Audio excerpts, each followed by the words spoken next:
So you'll see a little notification. Perfect. All right.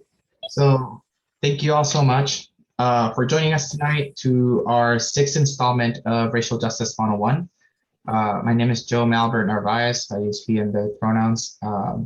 And I am here representing the NAACP's Community Coordination Committee, who's the team that's been putting all of this Racial Justice 101 events together for the last year. So before we continue, I'd like to acknowledge that the NAACP Greater Fairbanks Branch and the United Diversity and Action Center acknowledge that we are located on the unceded traditional lands of the Lower Tanana Dene people. We honor the continued fight for the rights of our First Peoples and stand with them in solidarity and action. For those of us who are joining us from Anchorage, Jessica and Yvonne are joining us from the Naina lands. To learn more about whose land you're currently occupying, you can visit native-land.ca just to get started. So today we are joined by Dr. Jessica Saniguq Ullrich. So Jessica is an Inupiaq, a tribal member of the Nome Eskimo community, a descendant of Wales, Alaska, and a proud mother of 2 children. Her social work background has primarily been within the field of child welfare. Jessica graduated from the University of Washington with a doctorate degree in social welfare and has accepted a position as an assistant professor at the University of Alaska Anchorage. Jessica loves to walk through the forest, be near the ocean, and pick berries in the fall time. Also joining us tonight is Dr. Yvonne Chase. So Yvonne Chase is a licensed social or clinical social worker and an associate professor at the University of Alaska Anchorage. She has an MSW from Howard University and a PhD in social work from Norfolk State University. Dr. Chase is active on state, national, and international levels, and her areas of interest include social work ethics, child welfare, serving diverse client populations, and the global social work community. So this is me. I'm not going to have you introduce myself again. But as we engage tonight, I just want to give you all some overview of the tools that we have at our disposal. So please make sure that you keep your microphones muted. I don't believe that you have the ability to unmute yourself. But if for some reason that happens, please make sure that your microphone is muted. And that way we can minimize any interruptions. In order to submit questions, we do have the chat function. Feel free to interact with each other and the content through the chat.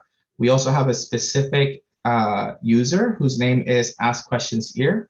So if you send a direct message to the person called Ask Questions Here, then we'll add those to our Q&A section at the end of our time together today.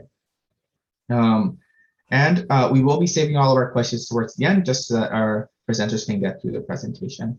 And for any general questions about the NAACP, feel free to email us at fairbanks.naacp@gmail.com. All right, without further ado, please welcome Jessica Saniguq Ullrich and Yvonne Chase. Thank you. Thank you. And thank you for that wonderful introduction. And I'm just going to pin Yvonne in my video square, just so as people join our conversation here that we're not going to be jumping all around. But thank you so much for inviting us to be with you as we go on this learning journey together tonight. I'm going to share my screen. We have a PowerPoint presentation prepared, and we are focusing on something that Yvonne and I both co-authored a paper on this topic recently on connectedness for systems change. And we're integrating into this conversation this aspect of racial equity. We know that this is a huge concern and something that we want to be part of the change on, so that we don't continue to have the inequities present, we don't continue to have people harmed, and that we have thriving generations and communities ahead of us and in the present as well. So we have some ideas and we offer some suggestions on ways to help promote that. And we're going to share that with you today.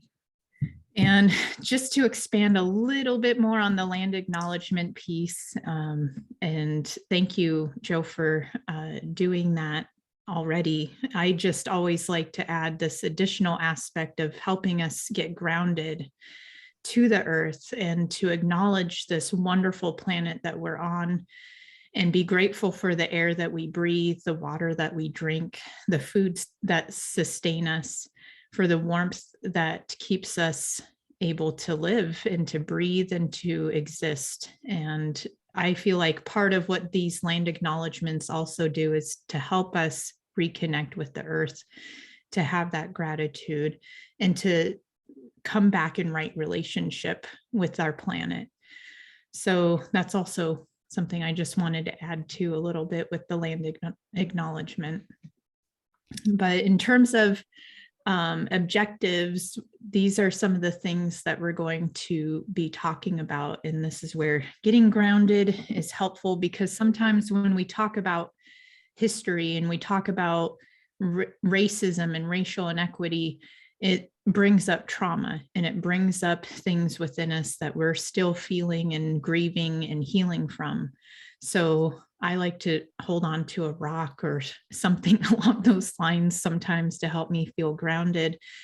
And I feel like that's an important aspect of being engaged, staying present, is to ground ourselves. So I encourage you to do that. But we will be talking about aspects of trauma and disconnect among the marginalized populations of Alaska Native and African American people. And I will be describing, though, a connectedness framework based on some of the research that I've done. And then we integrated elements of systems change, like how this framework can guide systems change. And that's something that we all want. And we want to see that change happen for the benefit of the people. So we'll explore some policy practice change, broader community, neighborhood, family levels, all of these different systems, and how connectedness can guide us on how to create that positive change. And to me, it's about coming back in right relationship with each other. And then we'll engage in some discussion and spark ideas like, let's co-create this together. And it takes an action, it takes a connection, it takes intention to create that and to co-create it with each other so that we affect the collective. So those are some of the things that we'll be going over tonight. And we do come from a place of we focus on child welfare, and we'll share some of the specific elements of child welfare practice and the system and what's concerning about the history and those sorts of things within the system. But we know that many of the disparities and disproportionalities that exist within child welfare also exist within all the systems. And it's not chance. And there's a common thread. And there's a lot of overlap in terms of what needs to change and what needs to happen for systems change to occur. So we hope that while we focus quite a bit on child welfare, and we'll go over some aspects of child welfare, that it also applies to criminal justice and education and the healthcare system and all the systems you can think of. We feel that there's a lot of parallels in terms of the oppressions. So there is a history of children being removed from their homes. And this is something that has to be acknowledged. We have to understand the history. And that's a key component. No matter where you work and what you do, it's important to know what the history is of that organization, of that system, of that community, of if you're engaging with individuals, you need to learn about their history and their family's history. And history is such an important aspect of learning about what might be at the root of what's going on. And typically what is at the root when there's crises and challenges and things that need to change, there's often trauma at the root of that. And there are oppressions and false beliefs and hierarchies that we need to take a look at and acknowledge and learn about. And we have had history taught to us, though, that is one-sided, that often leaves out the rest of the story, that is based on many epistemological, like knowledge beliefs that are not aligned with the various groups that exist in our society, the various communities, the diverse communities, the beautiful diversity that exists here.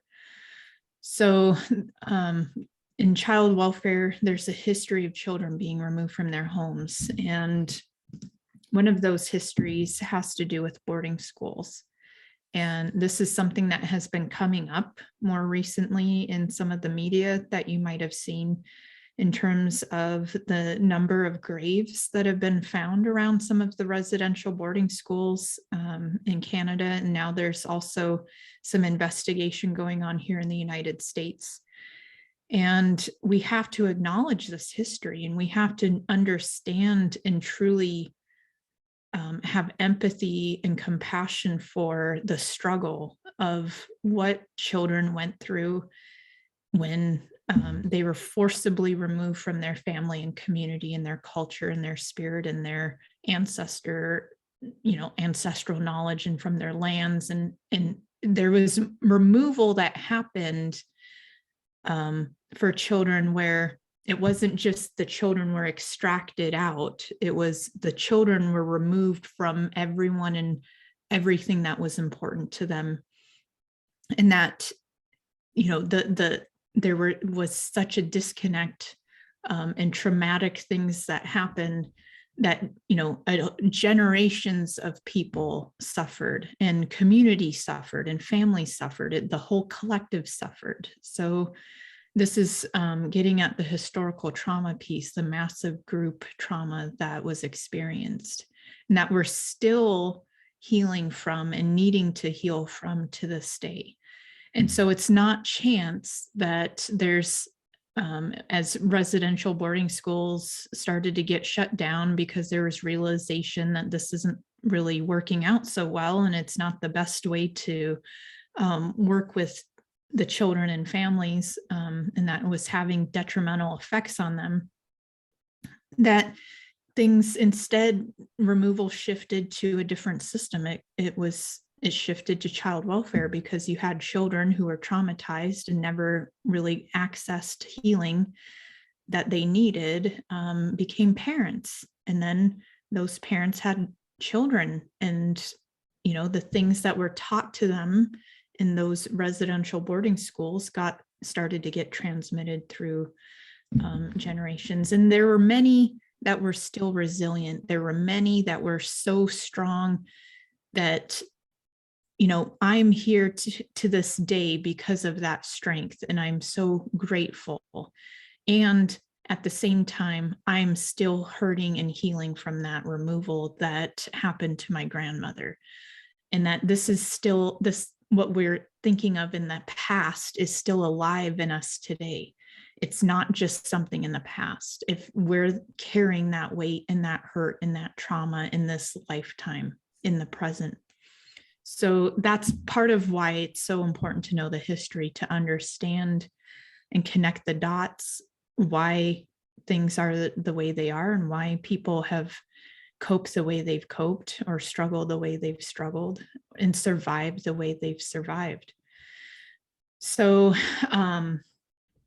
this is one aspect of what's problematic within the child welfare system. And Yvonne, do you want to take the next slide here? Sure. And just as Jessica said, with African American children, we may have come to the same point in different ways, but we're at the same point in that the disproportionality of both Alaska Native American Indian and African American children in the child welfare system is seen in almost every state.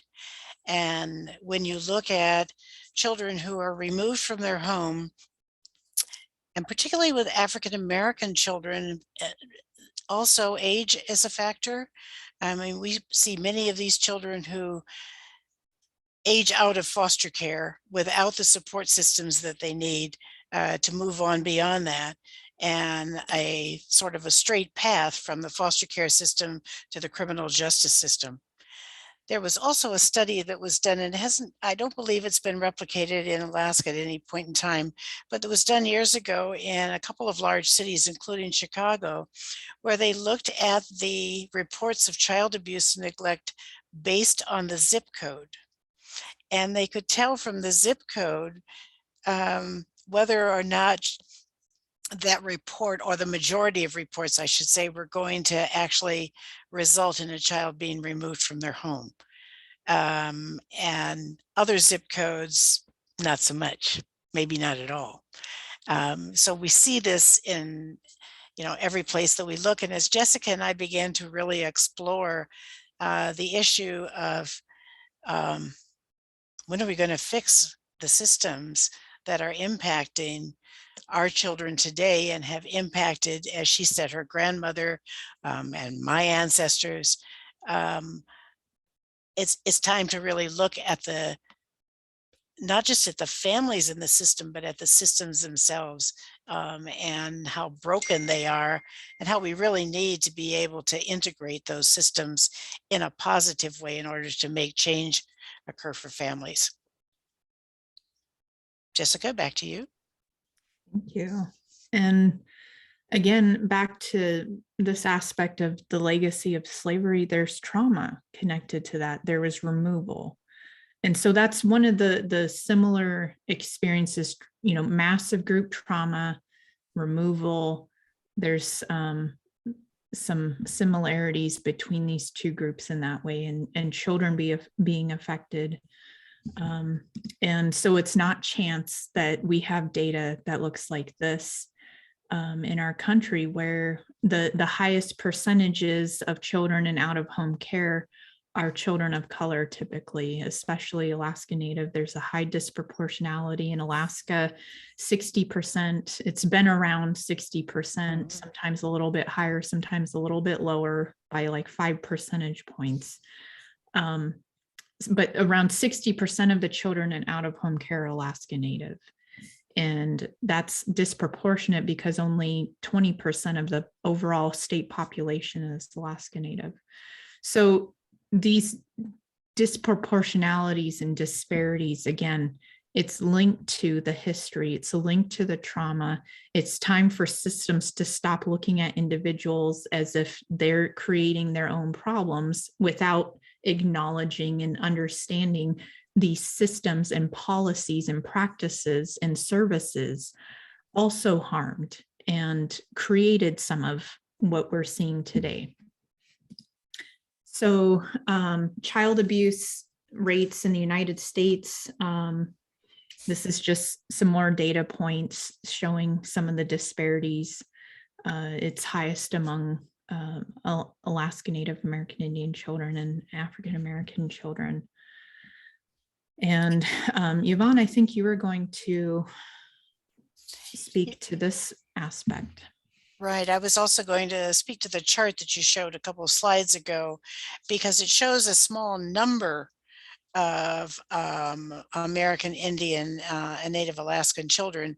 And I think we have to remember again that the number may be smaller, the overall number, but when you look at the disproportionate number within any of these systems, we see that it's way out of whack. Same thing with African American children there. Okay, back to the slide. Thank you. So how does disproportionality happen? Well, there are obviously a lot of factors, I think, in assessments. that are not culturally appropriate, that were not, frankly, the assessments weren't created utilizing families and children of color to look at the differences. So we end up with an assessment tool that doesn't really adequately get at the kinds of things that we should be looking at. For example, the strong kinship bonds of African American families. And I think we see the same thing in Alaska Native and Native American families where we have a number of aunts and uncles. They may not be related by blood, but they are certainly there if we need them. And so they are part of our extended family. But when does the system look at that extended family in terms of the supports that could be given to a family that's having some problems?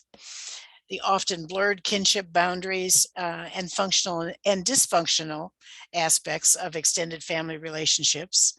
They aren't always the most functional, but that doesn't mean that they can't be a positive support for a child. And I think that that's often missed in an assessment. The concept of secondary family members. It's not just the nuclear family that we should be looking at. We really need to look beyond that. And, you know, if we think about it, what is our definition of family? It really does not have to be someone who's blood related. We can certainly see in Alaska the individuals who have moved to Alaska from various places in the lower 48 and gathered a family about them that weren't necessarily part of their original family. The educational and achievement orientation and the spirituality and religious orientation, which I think is a key survival mechanism for African American families. I had the good fortune to attend both Howard University and Norfolk State University, which are historically Black colleges. And they really put a sense of achievement, for sure, educational achievement, but also a sense of support, and that you were surrounded by people who were there to help you succeed. And that was a really important thing. And we see some issues occurring to some of our students in Alaska because they don't see that support system wrapped around them. And then the kinship reciprocity loop. We help each other as part of this kinship system. And I think that that is generally missed in assessments completely.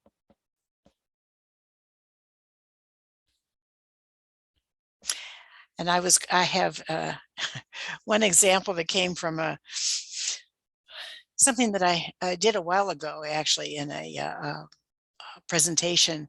But when we look at how does the lack of cultural competence, and there are lots of ways that we describe cultural competence, but how does it manifest itself? So I just wanted to give you this one example. You have two child protection workers.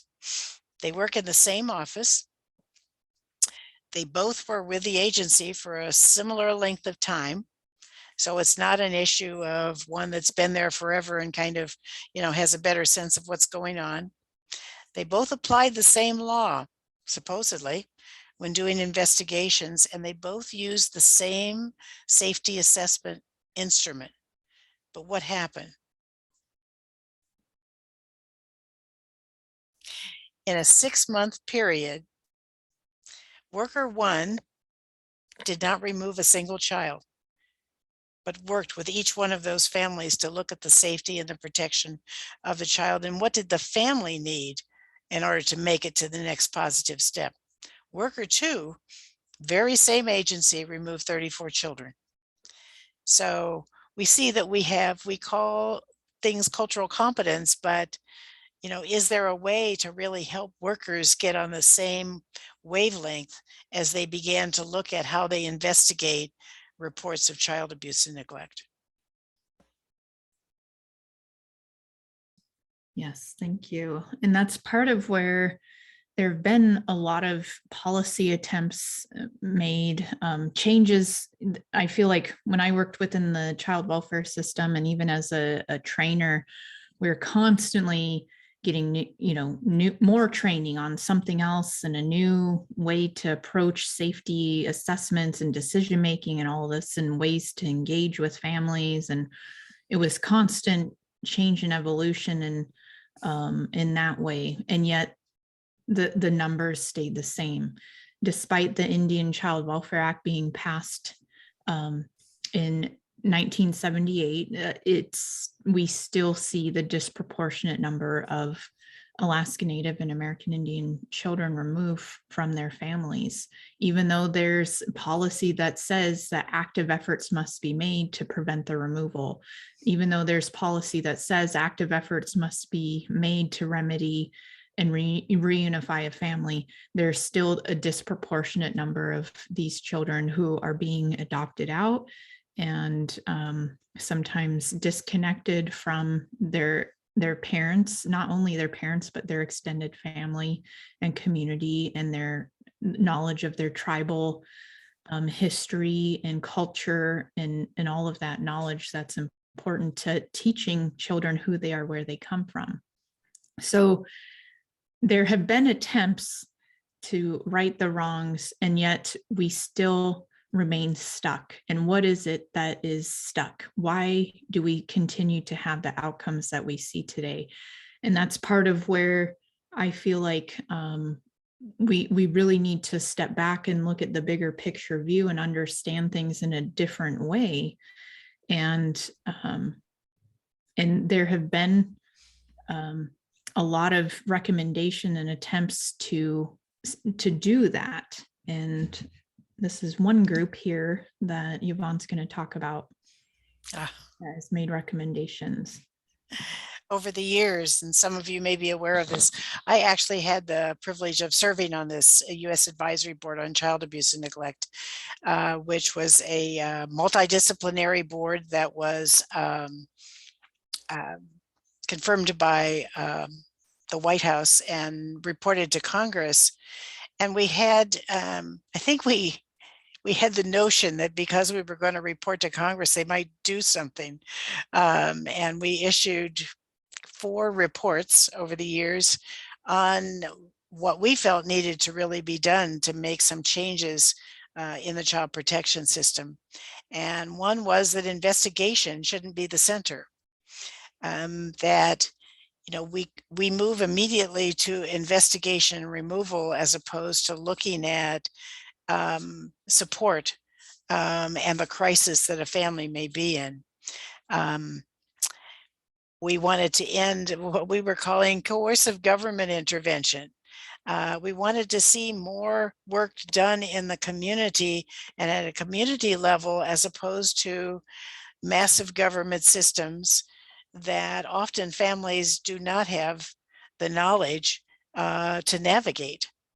And for those of you who've been in Alaska for a long time, you probably may remember that I was the director before it became OCS of what was then the Division of Family and Youth Services. So I've seen the government intervention and the attempts, good attempts by many people within government. But I do remember someone within the government agencies saying that we needed to have advocates on the outside to try to bring pressure for change, and then we have to have change agents on the inside. We have to have the people that are willing to make those changes and stand by them. The U.S. Advisory Board realized that child maltreatment is a public health and social services issue. And looking at the narrowness of child protection services really misses that comprehensive approach.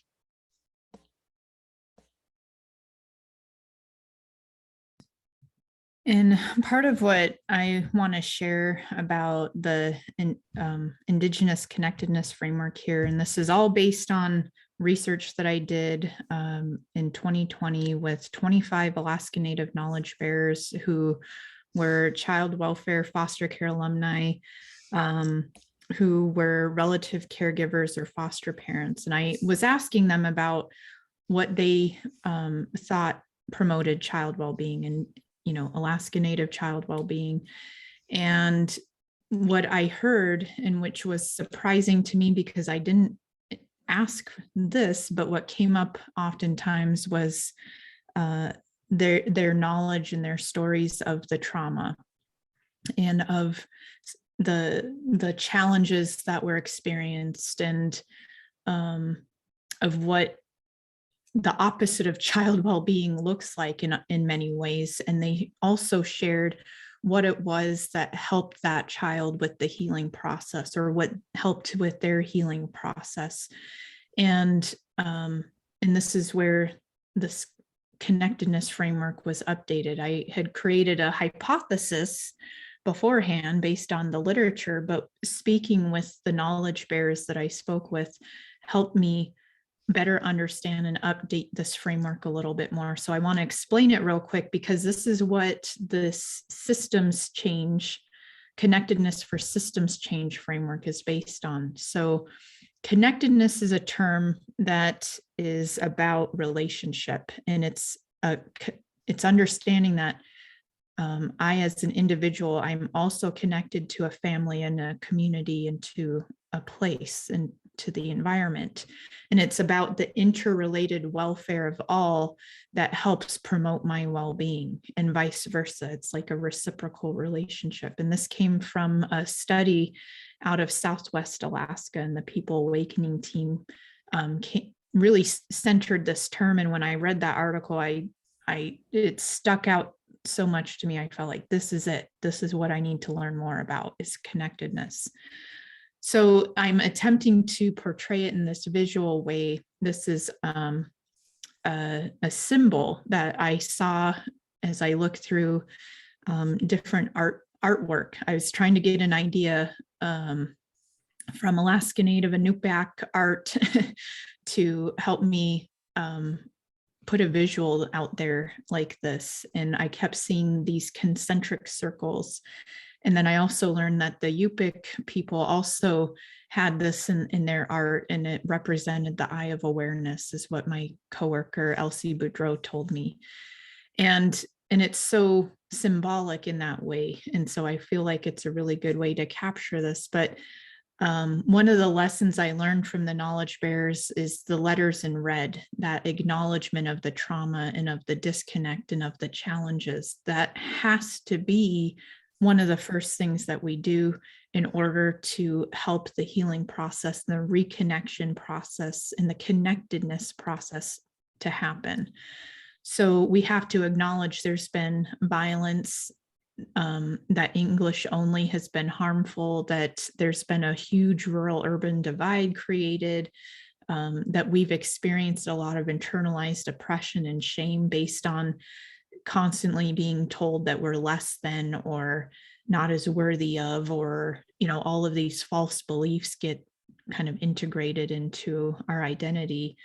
That there's been intergenerational trauma, collective trauma, and racism is a huge element. It's a huge harmful way of disconnecting us from each other, and from creating those hierarchies again, and then us being constantly looked at in this oppressive way.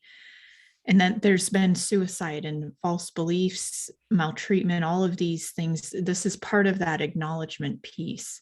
Now, these harms and traumas can become mechanisms of disconnect. They can be, and so this outer blue circle, it represents those mechanisms, those actions. Like, in order to build and maintain a relationship, to maintain connectedness, it takes action.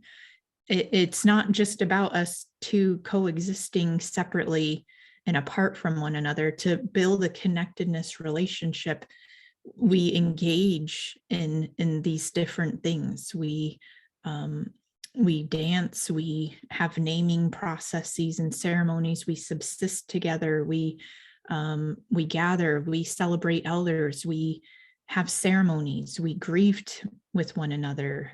We have ways of connecting with the land, with the community, with the family, with our ancestors and future generations, and with culture and spirit, the all-encompassing culture and spirit. And so there are processes, there are actions that happen to help us build that connectedness. And these letters in red can become actions or ways of disconnecting us out of a trauma survival response. We might say, okay, I'm just going to shut down. I don't trust anyone. I don't believe that, this is a safe place. I'm not going to go out. I'm not going to connect with my community. There's all these things that we do when we've been through trauma that disconnects us sometimes from each other, from our family, and sometimes from ourselves.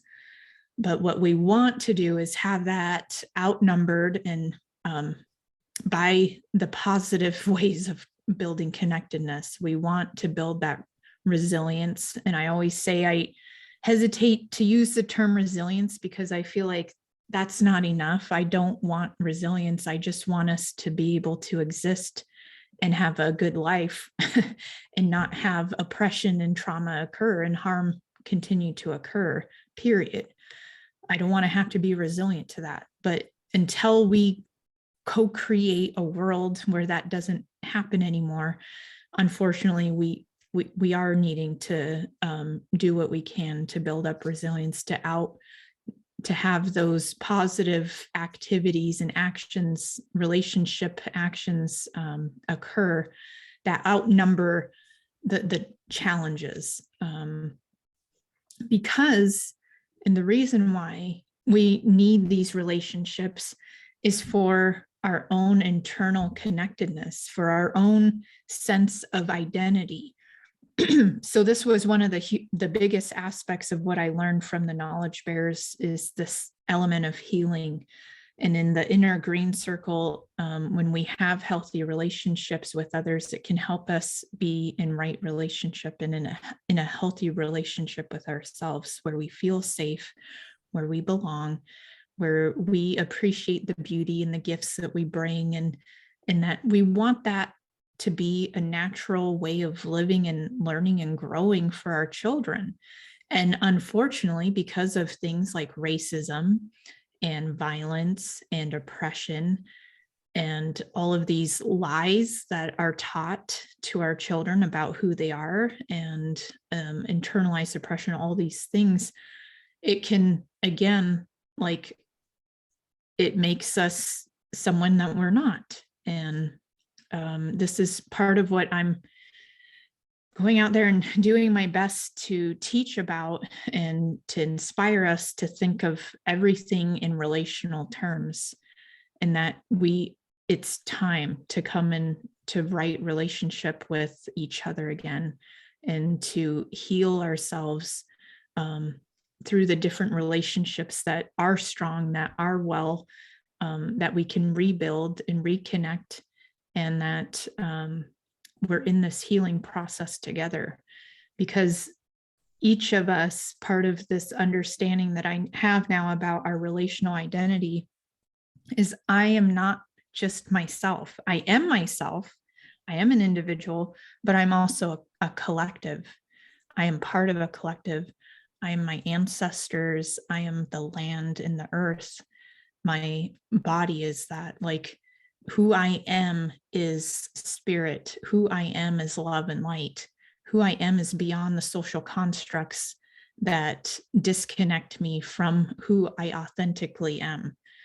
So we have this relational work to do in order to strive to create systems change. So Yvonne, do you want to go over this framework a little bit? Sure. Just moving from what Jessica was saying in terms of looking at connectedness on a individual and family level, we began to talk about, well, what's the framework for systems change and what kinds of things do families need? And as you go from the inside circle where the family is to having things like healthy boundaries, an extended family that provides support, adequate income, a safety net. We see that so many children and families have absolutely no safety net. And one of the things that I was just thinking about from the previous framework, Jessica, is the internalized depression. And I think that so many families that we work with, whether it's in disability services, whether it's in public assistance, whether it's in child protection or corrections, have this internalized depression that they can't talk to anybody about. It's there. We all know it's there. And they don't necessarily see a way to move it to a positive place.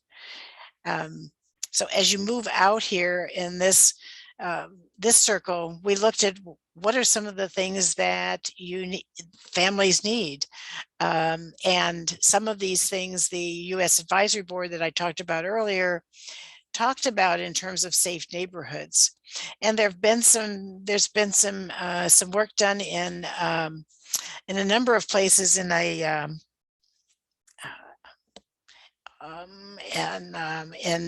something called Strong Communities, which is a way of looking at providing the kind of support that families need before they have a crisis. So really working at a community level and moving away from government systems to a certain extent, but having government systems have a face in the community that is positive and not kind of this last resource that has a very negative approach to families and to what families need. And I better let you move on since looks like we're short on time here. We're doing good. Okay, all right. But yeah, I just want to add a couple additional thoughts to this framework that we're showing you here. The multi-level layers and systems that exist and how much we influence them and how they're all interconnected and overlap. And so part of, going back to this, if I'm healthy, if I have shifted and dissolved false beliefs about who I am, if I am teaching my children and your children and any child around me about who they are and where they come from in this good way, then that's going to be a catalyst for making this possible, for making systems change possible, for helping families take their power back, helping people take their power back, and not being passive or feeling disempowered or feeling like that's just too big, that's for someone else to do, this is a policy that has to change. Instead, it comes back to me and what I can do and the power that I have. And within the role that I'm in the job and position that I have, and the connections in relationships that I have built with you, with others, I'm in this with you. I am part of this change with you. I'm not waiting. I'm not going to keep waiting for someone else to come and save us or save me from these oppressions. So much of it has to do with the way we think about and perceive and live and experience. And like my health and well-being is my resistance. And this is all stuff that you're probably seeing in the social media. But like, I love the NAP ministry and what I'm seeing on there. That's part of the change. That's part of the resistance. That's part of creating the systems change we want to see and ending the oppression. Ending racism has to do with us doing that inner work ourselves, and then helping others on the journey and learning together with one another, and ensuring that these are provided and that we have abundance. It's about making sure our leaders who are making those decisions about what's done with the money that we are putting into this big giant pot called the government, what they do with it.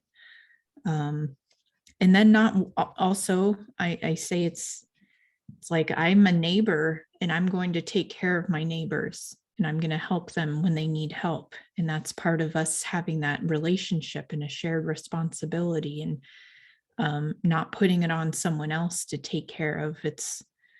I have a sphere of influence around the people in my life.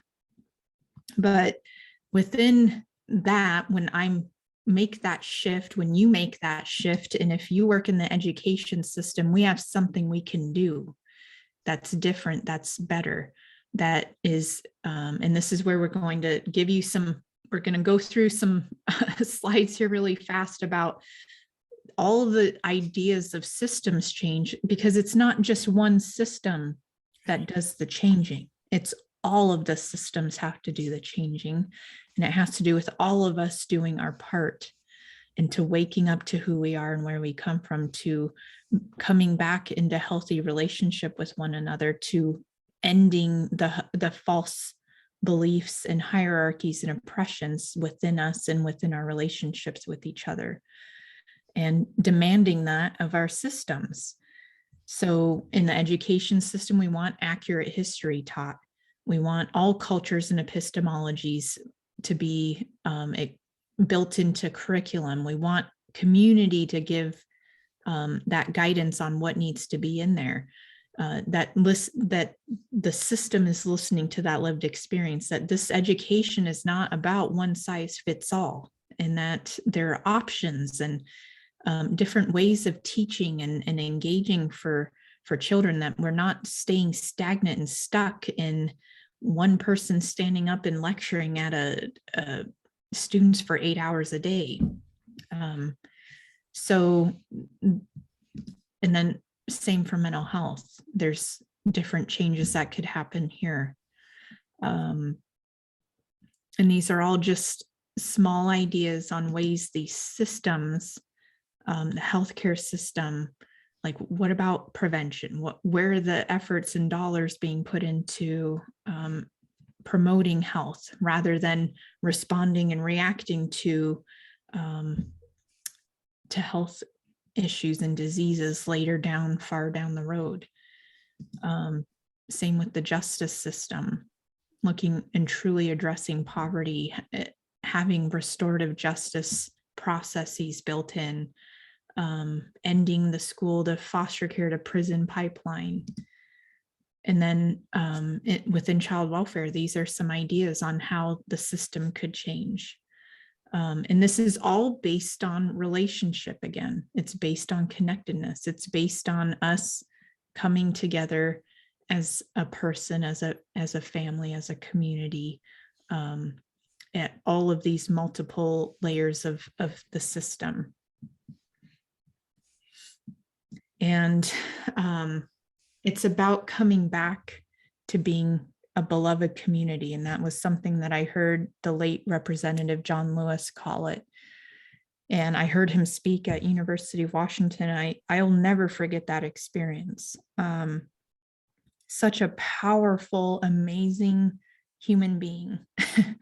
There wasn't a dry eye in the house, I don't think. And what an amazing leader who did so much with his life and with his power and with his passion to make changes and within the government and within the multiple systems that he touched.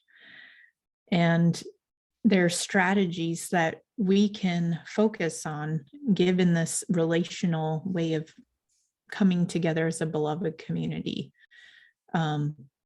And to me, this is part of how when we come back into right relationship, all of those isms that exist, including racism, this is part of what will dissolve and what will no longer be a driving force, and what will no longer be a disconnect between human beings, between us. But it's going to take all of us doing our part, doing our own inner healing work, and having that influence and being co-creators as a collective to undo a lot of this harm that has happened for generations now. There's a lot of really good examples of connectedness-based work. There are child protection teams that have come together and they've brought the numbers down to very low number of removals now in some of these communities. There's examples of states that have focused on community well-being, and now they had, I think Nebraska said they had like a 20% drop in the number of children in out-of-home care. That's huge. And I'm so excited to hear about how they're doing it and what they're doing. And I want to learn more about how community is coming together and meeting the needs of the community and is taking their power back, is how I see that. So Yvonne, how about you wrap it up? The conclusion here. No, I moved some of that pretty quick, but that's fine. As Jessica said, you know, we think it's time to shift and really look at doing the work in a relational way, and realizing that child well-being, but also families well-being is a shared responsibility. And I mean, if we look around at this point in time in our nation's history, we are a pretty divided nation.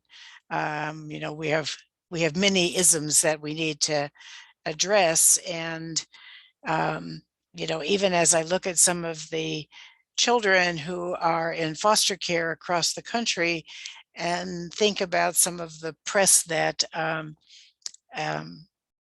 child and adolescent gangs have had. I saw them years ago when I was a foster care worker.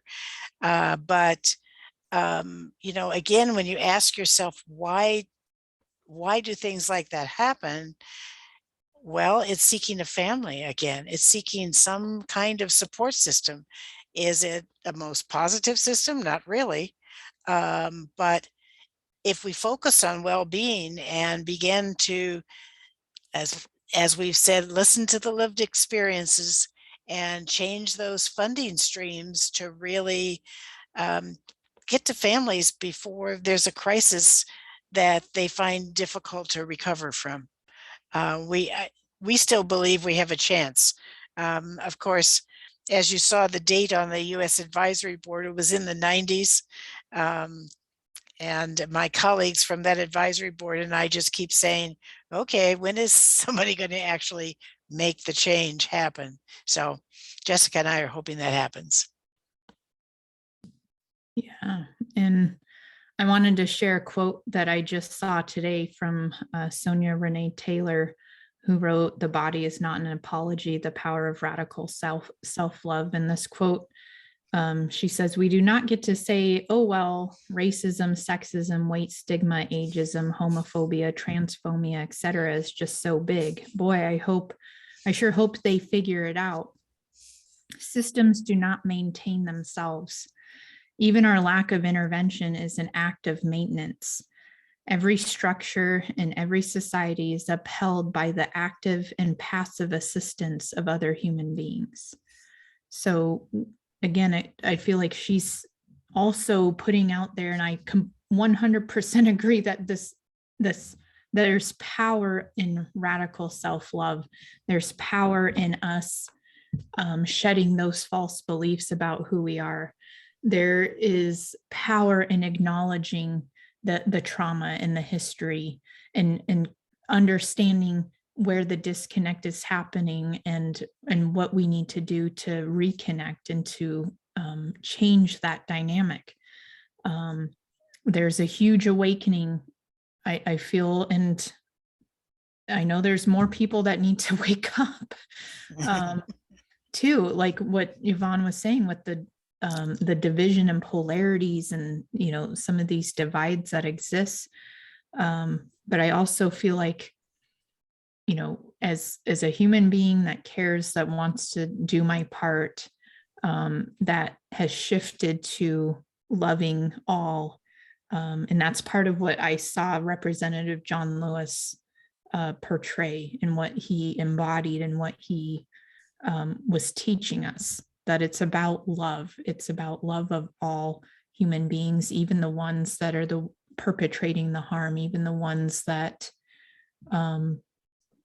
are doing what we would see as wrong. it's about coming to right relationship with so many of these very difficult things.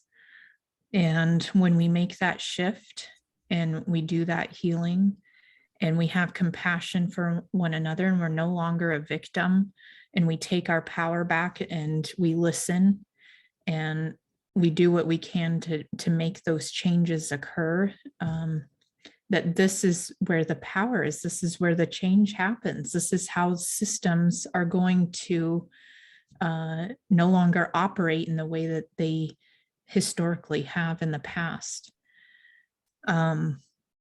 So I'm here. I'm ready. I want to co-create this with you. I know all of you are here and wanting that too. Otherwise,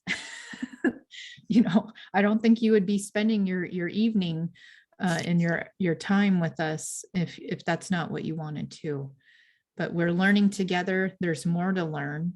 I'm always learning, and I'm not the same person that I was 5-10 years ago, even yesterday, so that's how much this learning journey is really affecting us and driving us and helping us live and act and be in the world.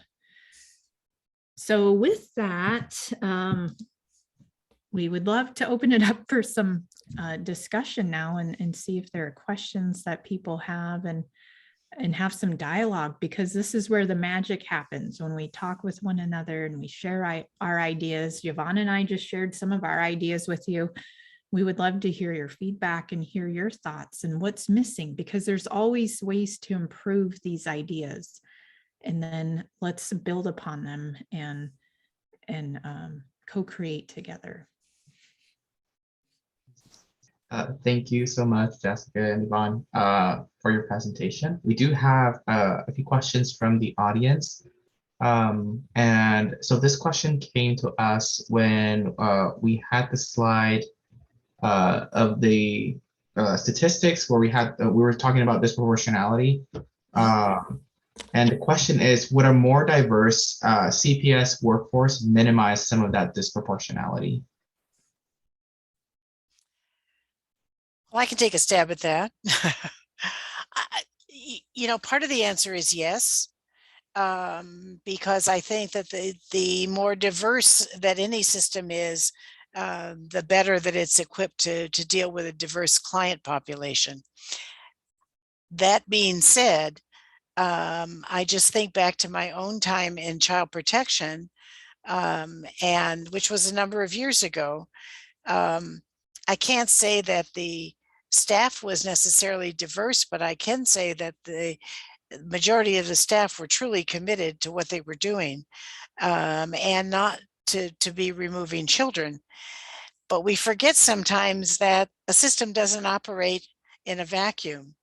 And I remember a legislator who wanted to tell me that he didn't know why we were asking for more funding, because the cases, the reports were going up, and I had to sort of remind him that, like Superwoman, I didn't go out to the phone booth and call in my own reports, and that what the reports were an indication of was that families were in crisis, and that if we were able to have funding that could meet families at an earlier time, we would be able to actually make a change in the system. And also that our system was also dependent on the justice system. It was, dependent on the educational system. We didn't operate in just a vacuum. And so when systems are trying to coordinate, sometimes they seem like the vaults over what happens with an earthquake, where they don't quite make it together, and they're making more of a mess than they are actually coordinating. Jessica? Yeah, I have a more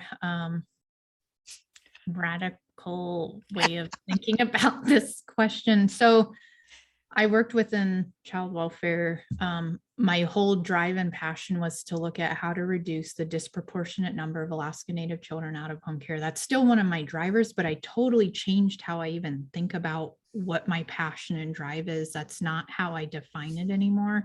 But when I worked within the system, I went in it thinking I'm going to save the world. I'm going to make these changes. I had all these ideas. I helped create the first Alaska Native Family Services unit. I was an ICWA specialist. I had multiple positions. I did an in-home services program that was innovative. It was a partnership between a tribal organization and a tribe and the state. And so I was part of so many efforts.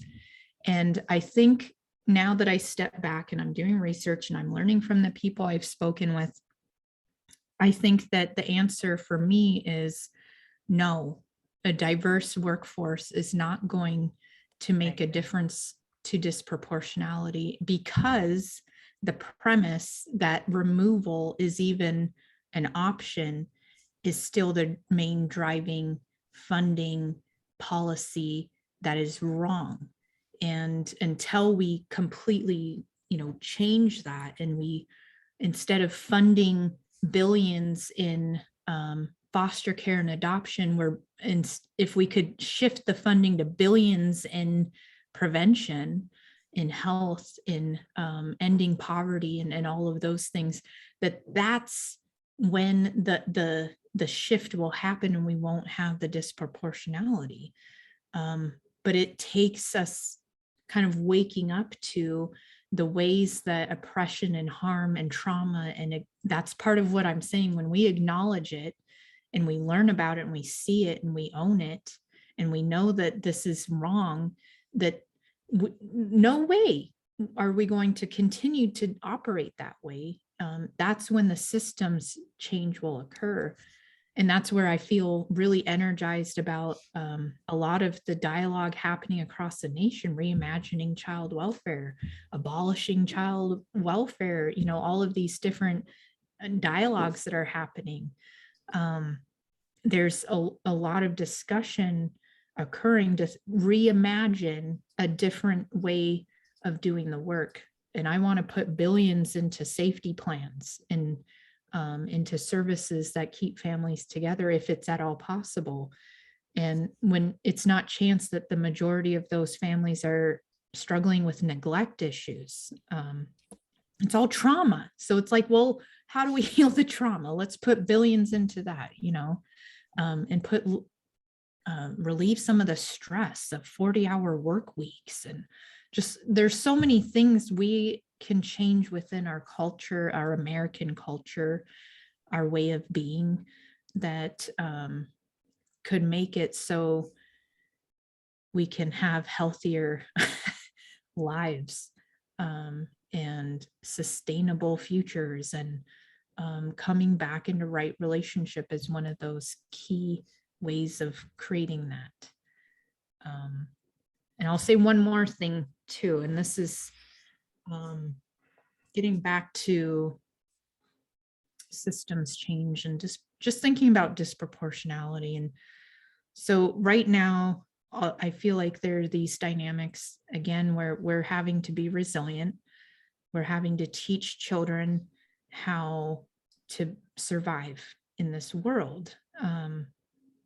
And I think about what happened to George Floyd and many other men and women of color who have been killed by people in positions of authority and power. And I remember watching this, it was like a Oprah Winfrey special, and she was talking to all of these men, and there's this clip where there are two parents teaching their child, who was like 4 or 5, very young, about how to be around white people and how to respond if a police officer ever stopped them and was asking them questions and stuff like that. And I just broke down and I was bawling, because I could see in that child this question of like, why? And it felt like, this is it's about survival, but I don't want us to have to survive. I want your children and my children to know who they are, which is sacred, which they are born with, which is based on love and light, which is powerful, beautiful, wise beings, and that they're safe and that they don't have to change who they are in order to live in this world. And so that again, it's back to us coming to this reckoning, this racial reckoning, this awakening. Like we have to really be cognizant of what's happening, why it's happening, what we can do about it, and then take that action. And this is one of my favorite songs. I was telling Yvonne and others in a previous presentation before, but it's Nina Cried Power. And it's not the waking, it's the rising. It's one of the lines, and it's that action piece. We're ready for that action piece. And I'm ready. I don't want you to have to teach your children to be like that or to change who they are in order to live in this world. And I don't want my children to change either. So that's where I feel like our children can be one of those unifying sources, because we love our children. And that's part of my drive now. I love children. I want them to be healthy and well. And that is what is energizing my work. Interesting that you would use that example, Jessica, because I had to think back, and my stepchildren definitely got that talk. Because it is a survival mechanism. And they need to know. So yeah, it is sad, I think, when we think back at the ways in which we have to help our children condition for the environment in which they live. Yeah, I see. Yeah. Oh, I could totally fill questions. Don't worry. We got them down. Okay. Yeah. No, thank you all so much for sharing such powerful examples and your stories and views. I think it's really, you're right. I think of how much time we spend treating like symptoms and not actually the problem. And how a shift in conversation would really push forwards for like longevity and change that's sustainable.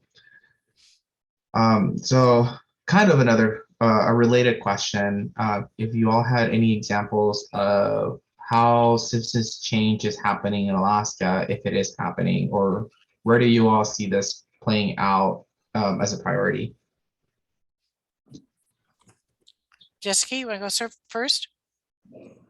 Sure, I'll share a little bit, because I do focus more on child welfare, but I'm also starting to tap into some environmental justice work, and I'm getting drawn into some other areas that I haven't worked in so much, but I feel like it's all about connectedness and relationship, and I have multiple passions because child well-being is dependent on all of that. It's all interconnected.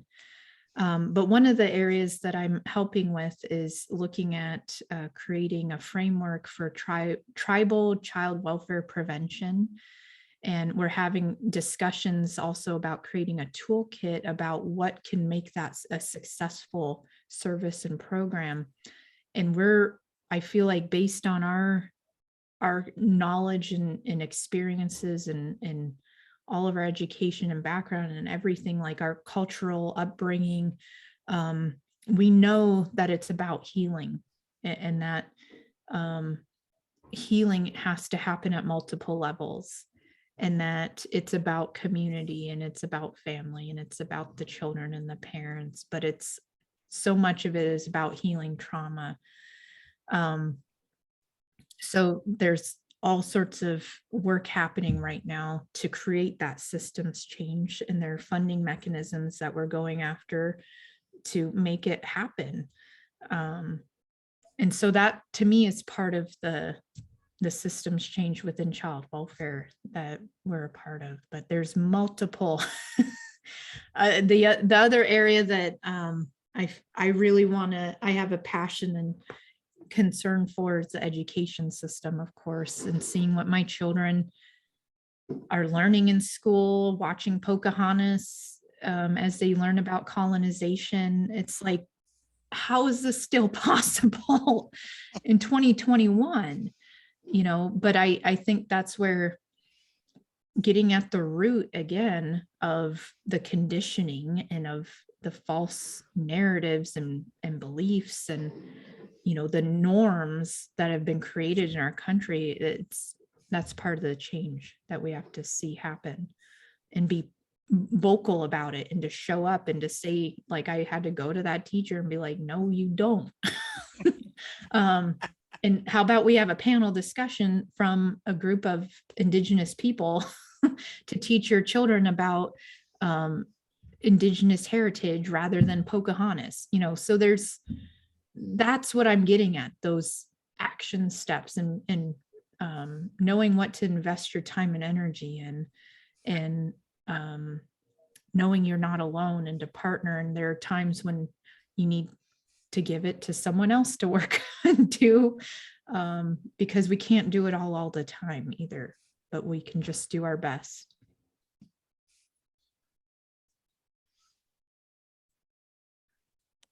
Yeah, I guess I just wanted to mention there's a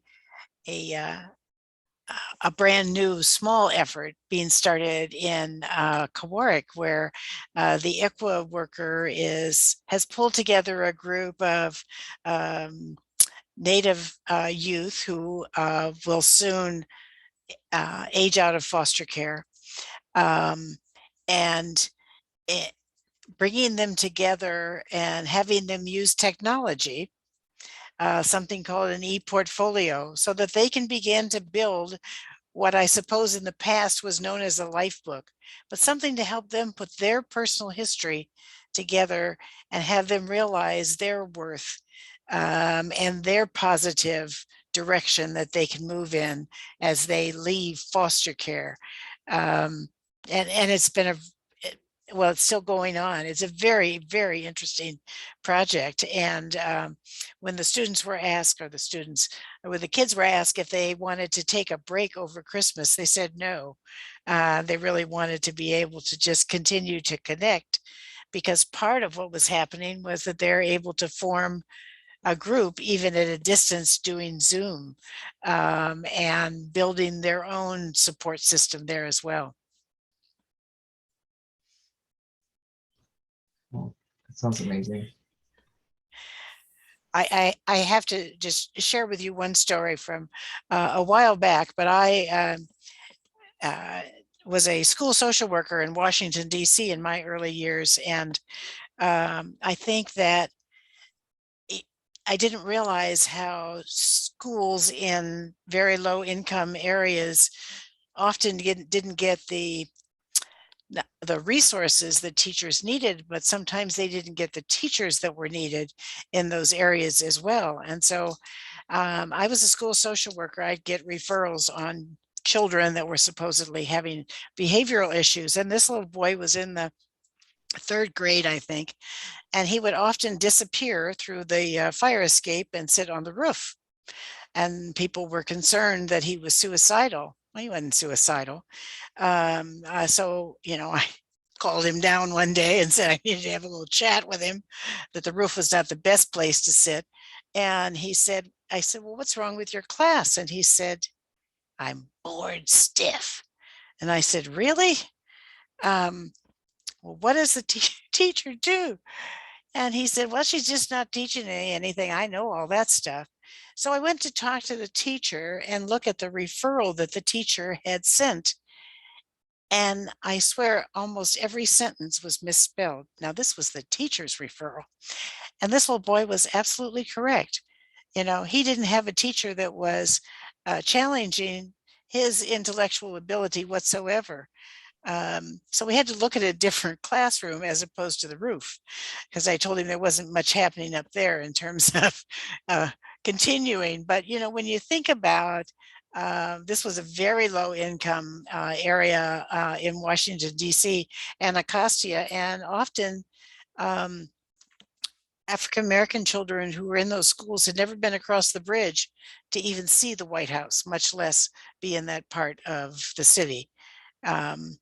So, you know, the way that these various systems interact on, or could interact on a positive note, we see often an interaction on a negative note. Yeah, absolutely. Thank you so much for both of you for sharing. It looks like we have time for about one more question. And we've talked a lot about high level stuff. We talked about systems changing things that have been in place for hundreds of years sometimes. So I think it'd be helpful for us if you all can share some examples of what does systems change look like when it plays out, like in practice. Maybe what does the interactions with, you know, these newly reformed systems look like for our families?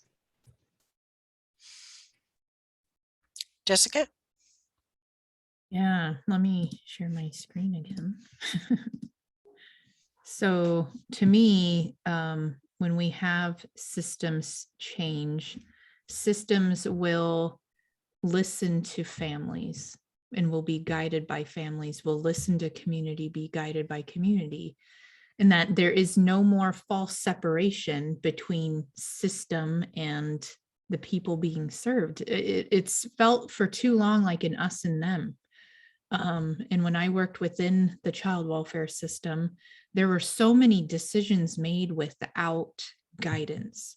I remember case plans, which is the way that, you know, OCS would create goals and some action steps to help parents with reunifying with their children, that those case plans were being redesigned and redeveloped.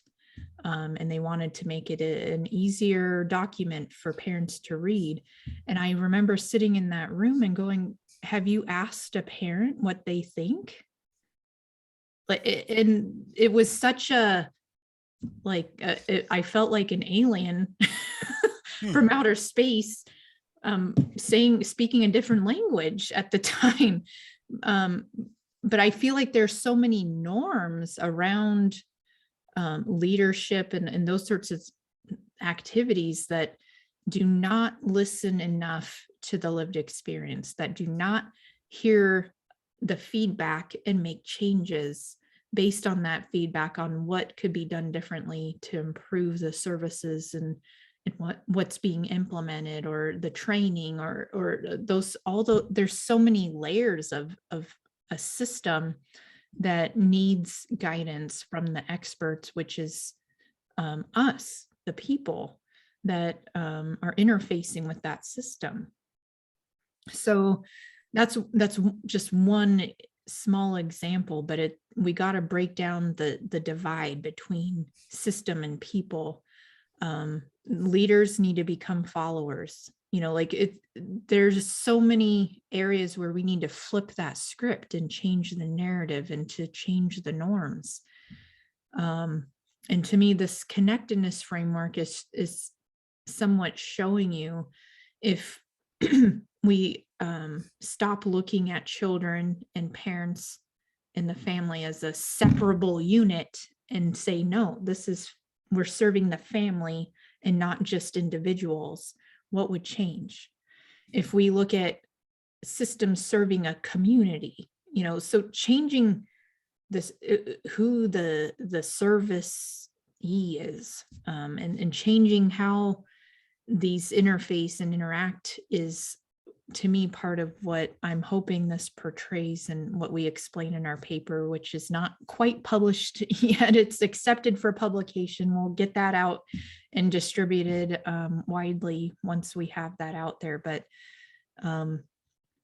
this is, to me, some guidance on what it will fundamentally look like when we see that systems change occur, not just across one system, but all. We need all of these systems serving and operating the people instead of the other way around.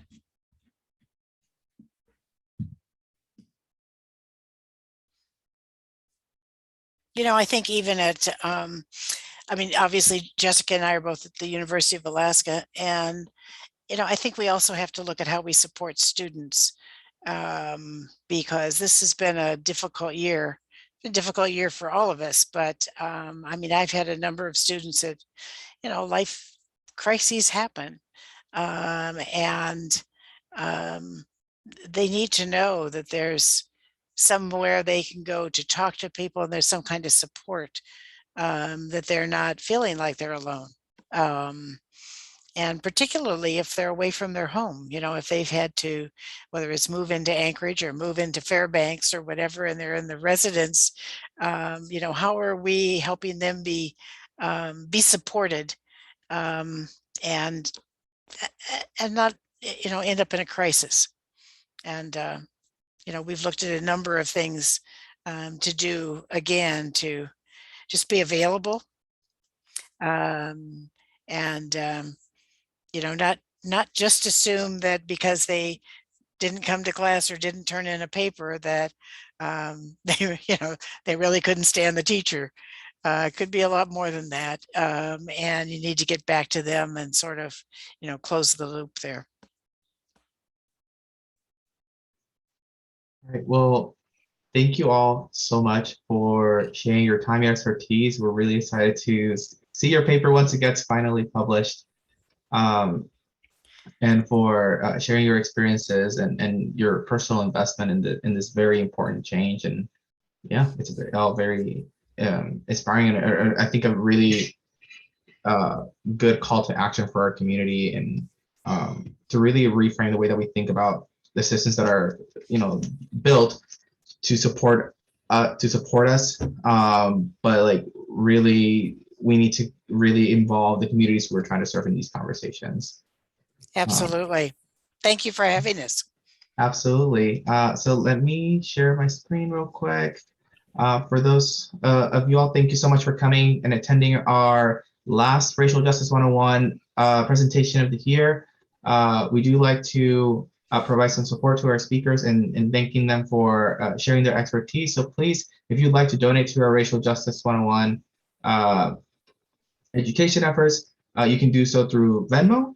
Our username is at Fairbanks-NAACP, capital F on Fairbanks, and NAACP is all capital. And please make a note that says Racial Justice 101 so that we know that you are donating specifically for these efforts. You can also make a check payable to the Fairbanks NAACP.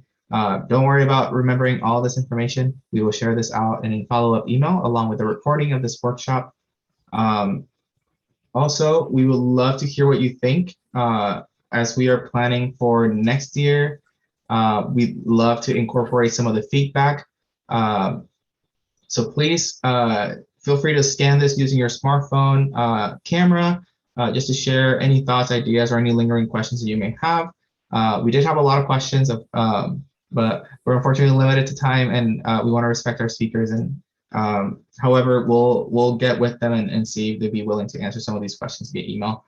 But please feel free to share your feedback through this form. I'll also include this in the follow-up email that you'll receive in the next few days. Other than that, I will stop the recording right now.